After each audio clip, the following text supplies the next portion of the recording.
Welcome back to a mental health break.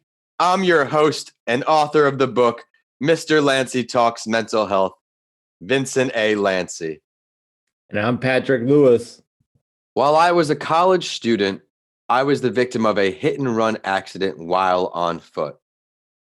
After coming out of a coma and suffering from a traumatic brain injury, or you may know of as a TBI, I soon realized it was time to put my mental health on a very high pedestal.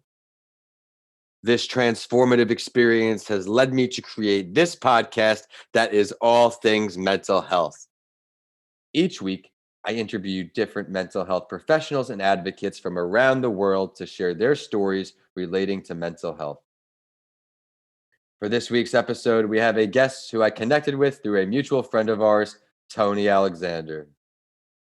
Patrick went through a traumatic experience and now uses his story to help others in similar scenarios.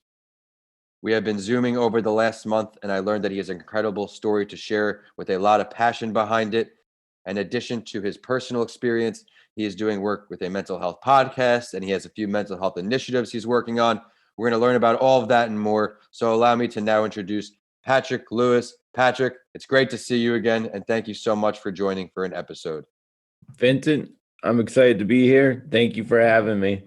Absolutely. Would you mind please now taking the time to introduce yourself to our listeners and sharing part of your story before we dive in and get going, while also please do share your role relating to mental health? So my story kind of began when I was 5 years old. I was hit by a car. So that's what we share in common. I was hit by a car. I was skateboarding, did not see the car coming. And well, it was a truck. Did not see the truck coming, and the truck won that battle. And so growing up was different for me. I have a perspective of growing up having been 5 when the accident happened, that I'm 35 now, and so it was different growing up. I come from the other end of the spectrum than you, Vincent, where this happened when you were adult, so you had to relearn everything as an adult, and I had to go through it as a child growing up, and it's a little bit different thing because as an adults know that everyone's different. Kids don't necessarily know that, and so that's part of what I'm going to try to use with Way Beyond Measure, the company nonprofit that I'm part of. I'm going to use my story to hopefully educate kids and let them know that other people are different. Not everyone's gonna be the same, but you still gotta treat everyone like you want to be treated. The golden rule. It's basically just the golden rule back at a younger age, teach everyone that. I was going to say, yeah, we learned that at kindergarten, and unfortunately, a lot of people forget that as we get older. And let's talk about that nonprofit you're with again. So, nonprofit that I am with is Way Beyond Measure, and it's actually a nonprofit that has been around for going on 10 years now. And pre-pandemic, my best friend, Coach David Verdu, he would go around to schools and do assemblies with this program called the SUSO program. And we have the Think program within that. And it's just teaching, kids, like, before you act, think. Is it true? Is it helpful? Is it inspiring? Is it necessary? And is it kind? If it doesn't meet those 5 qualifiers, rethink it and maybe not do it. It's the best way to explain. We're coming out with a virtual program in the next couple of weeks here to get in front of schools. Like, we want to be in all the schools across the country and just help kids know that, it's okay to not go with the herd, doesn't always have to be groupthink, and you can do you, be you, and know that you are special and be yourself.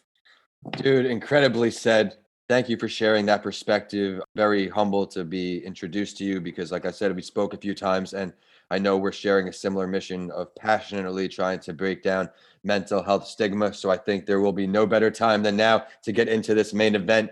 On each episode, my guest and I will go over this series of questions to help others improve their mental health. You ready to go, Patrick? I was born ready.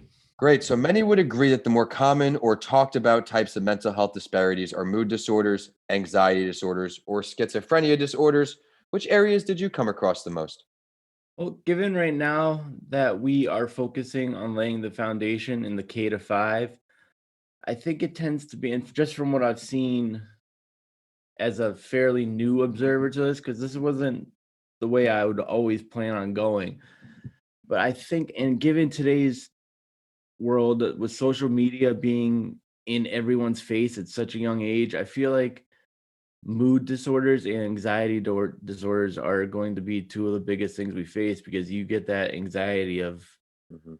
people being on social media, seeing their friends do this, seeing their friends do that, and if they're not doing it, then they don't fit it, or and just false reality. Like, it's tough these days. I feel like kids have a lot of anxiety, especially into not knowing, like, with all the rhetoric out there, that it's crazy, and to have to deal with it. I don't think I try to think back to when we were growing up, when, Mhm. I was 10, 11, 12, high school, never had to worry about this stuff. Right. And Now these so, kids, you're saying it right, man, because these kids, they have their whole lives out of their hands already. And now they know, go to school, play with your friends, go out of the house a little bit. Now it's just sit there. Their emotions are stunted. Their growth is stunted in many ways. And that was one of my missions with the new book, Mr. Lanci Talks Mental Health, to let people know it's okay to have emotions, okay to have feelings. It's okay to talk to somebody, because right now these podcasts play a very large role in my life, because it's like I speak to a therapist each time, and it couldn't come at a better time than during the pandemic for me to actively speak about how to improve my mental health, which is what I'm hoping for with our audience gets out of each episode. And I think the advice you've already shared is right on the way to doing that. But you previewed it a little bit. Let's talk more about that moment where you decided to first take a stance on mental health advocacy, or head down the career as well related to mental health.